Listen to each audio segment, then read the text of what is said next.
Nas nossas reflexões, nós temos falado sobre as características essenciais de uma verdadeira oração. Falamos, por exemplo, que a verdadeira oração precisa ser feita com fé. Não apenas fé na fé, mas fé no Deus vivo e verdadeiro. Afirmamos também que elas devem ser feitas em nome do Senhor Jesus, ou seja, sob a autoridade do Senhor Jesus. E agora nós queremos afirmar que a verdadeira oração deve ser feita em harmonia com a vontade de Deus. Eu sei que tem sido difícil para os membros das igrejas orarem em harmonia com a vontade de Deus, e isto por um triste motivo. Muitos não sabem a vontade de Deus porque simplesmente não sabem realmente quem é o Deus em quem dizem crer.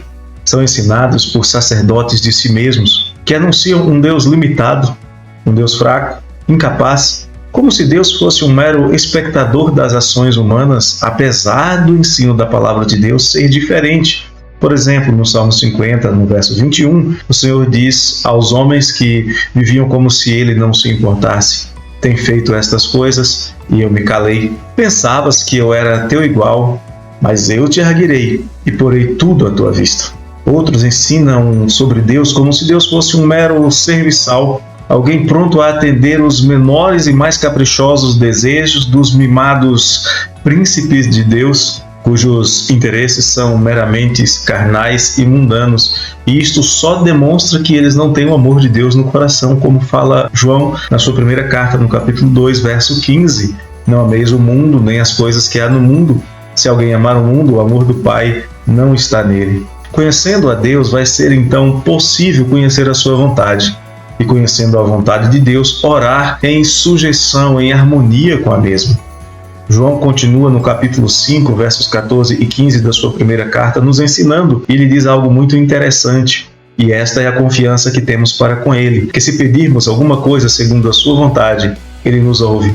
E se sabemos que ele nos ouve quanto ao que lhe pedimos, estamos certos de que obtemos os pedidos que lhe temos feito. João está dizendo basicamente o seguinte, que você vai ter a sua oração atendida se você orar segundo a vontade de Deus.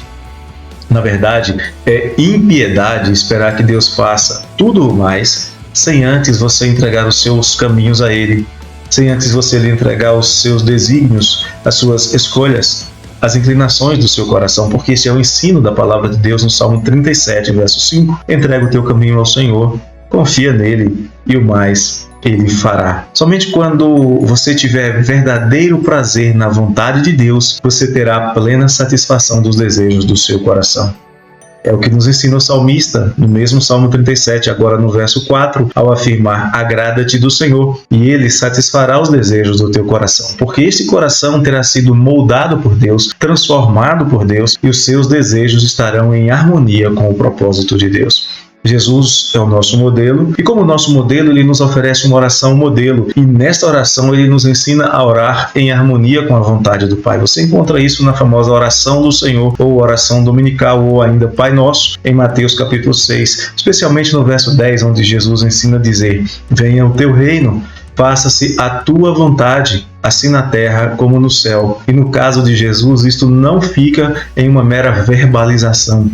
Jesus sabia das agonias da cruz, e ali no Getsemane, no jardim, ele ora, e em sua oração ele demonstra o que seria o desejo natural de qualquer homem, porque ele era semelhante a nós, diz Hebreus 4,15.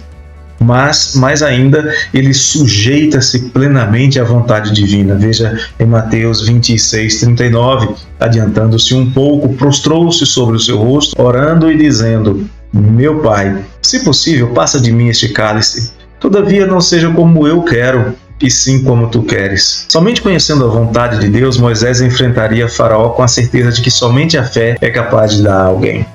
Em Êxodo, no capítulo 3, versos 11 a 14, o Senhor Deus diz a Moisés para ir a Faraó e dizer a Faraó que ele deveria deixar Israel sair para prestar culto ao Senhor. E quando então Moisés questiona: o que eu vou dizer, em nome de quem eu vou falar? Deus diz: vai e fala para ele que o eu sou, que o Deus que existe, que o Deus real, que o Deus verdadeiro enviou você, e é em meu nome que você está ali. E de fato Moisés foi armado apenas com a sua fé no Deus vivo e verdadeiro e libertou o povo de Israel do Egito.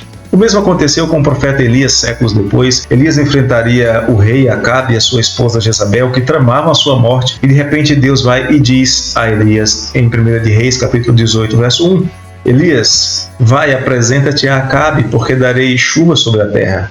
Elias vai e faz um desafio aos profetas de Baal, com a certeza de que o Senhor Deus não envergonharia o seu profeta, o seu enviado perante os falsos deuses. E ali no Monte Carmelo nós temos aquele célebre desafio em que o Senhor faz descer fogo do céu sobre o altar encharcado que havia sido edificado por Elias, porque Elias orava segundo a vontade de Deus, porque Elias orava em harmonia com a vontade de Deus. Moisés também falava com Faraó de acordo com a vontade de Deus. Jesus orava ao Pai de acordo com a vontade do Pai. E se você quer ter a sua oração atendida, você precisa orar a Deus em harmonia com a vontade revelada de Deus. O que fazer então? Ore com fé. Ore em nome de Jesus. Ore em harmonia com a vontade revelada de Deus. Um abraço do coração do pastor.